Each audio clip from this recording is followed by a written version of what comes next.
स्वागत है आपका अपने YouTube चैनल पर। वीडियो को लाइक कर चैनल को सब्सक्राइब करें, दोस्तों के साथ शेयर करें। तो चलिए शुरू करते हैं। अध्याय 12 सांख्यिकी आंकड़ों का आलेखीय निरूपण। सारणियों से आंकड़ों का निरूपण करने के बारे में हम चर्चा कर चुके हैं। आइए अब हम आंकड़ों का अन्य निरूपण अर्थात आलेखीय निरूपण की ओर अपना ध्यान केंद्रित करते हैं। इस संबंध में कहावत यह रही है कि एक चित्र 1000 शब्द से भी उत्तम होता है।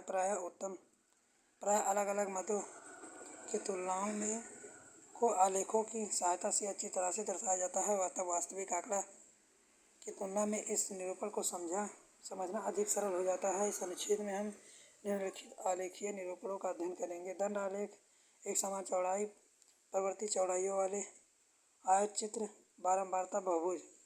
दंड आलेख पिछली कक्षाओं में आप दंड आलेख का अध्ययन कर चुके हैं, उन्हें बना भी चुके हैं। यहाँ पर आप अधिक औपचारिक दृष्टिकोण से इन पर चर्चा करेंगे। आपको यह याद होगा कि दंड आलेख आंकड़ों का एक चित्रीय निरूपण है। इसमें प्रायः एक अक्षर, मान लीजिए x अक्ष पर एक चर को प्रकट करने वाले समान चौड़ाई के दंड खींचे जाते हैं, जिसके बीच में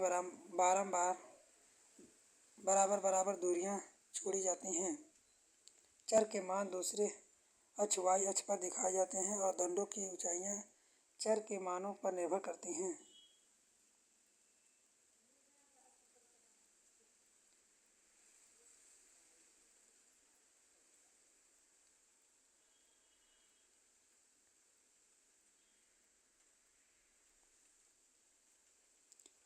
आयतित चित्र या संभवतः वर्ग अंतरालों के लिए उपयुक्त दंड आलेख की भांति निरूपित एक रूप है। उदाहरण के लिए बारंबारता बंटवारा सारणी 12.2 लीजिए, जिसमें एक कक्षा के छात्र विद्यार्थी के भार दिए गए हैं।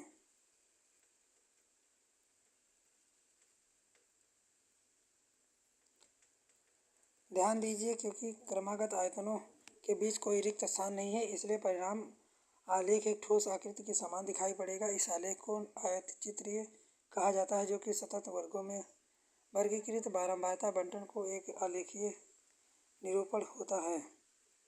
साथ ही दंड आलेख के विपरीत इसकी रचना में दंड की चौड़ाई की एक महत्वपूर्ण भूमिका होती है।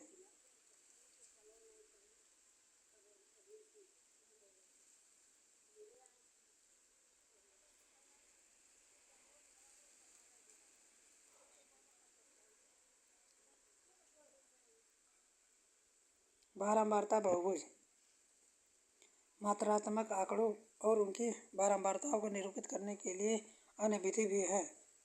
वह एक बहुभुज का अर्थ समझने के लिए आइए हम आकृति 12.3 निरूपित आयतचित्र लें। आइए हम आयतचित्र के संगत आयतनों की ऊपरी भुजाओं के मध्य बिंदुओं को रेखाखंड से जोड़ें। आइए हम इन मध्य बिंदुओं को B C D E F G से प्रकट करें। मध्य बिंदुओं को हम रेखाखंडों से जोड़ते हैं और हमें आकृति B C D E F G प्राप्त होता है।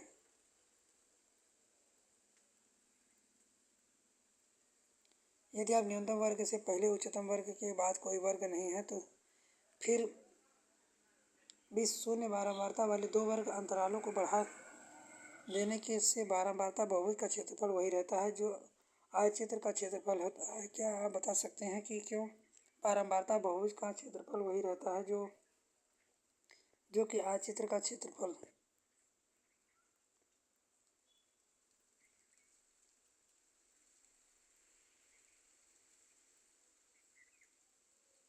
वर्ग चिन्ह ऊपरी सीमा निम्न सीमा बटे हाफ।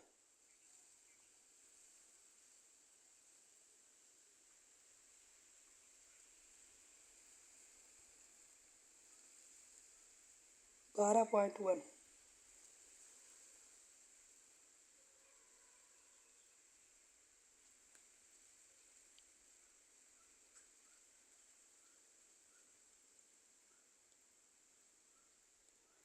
वीडियो को लाइक करें, चैनल को सब्सक्राइब कर बेल आइकन दबाएं। मिलते हैं नेक्स्ट वीडियो में, तब तक के लिए जय हिंद, जय भारत।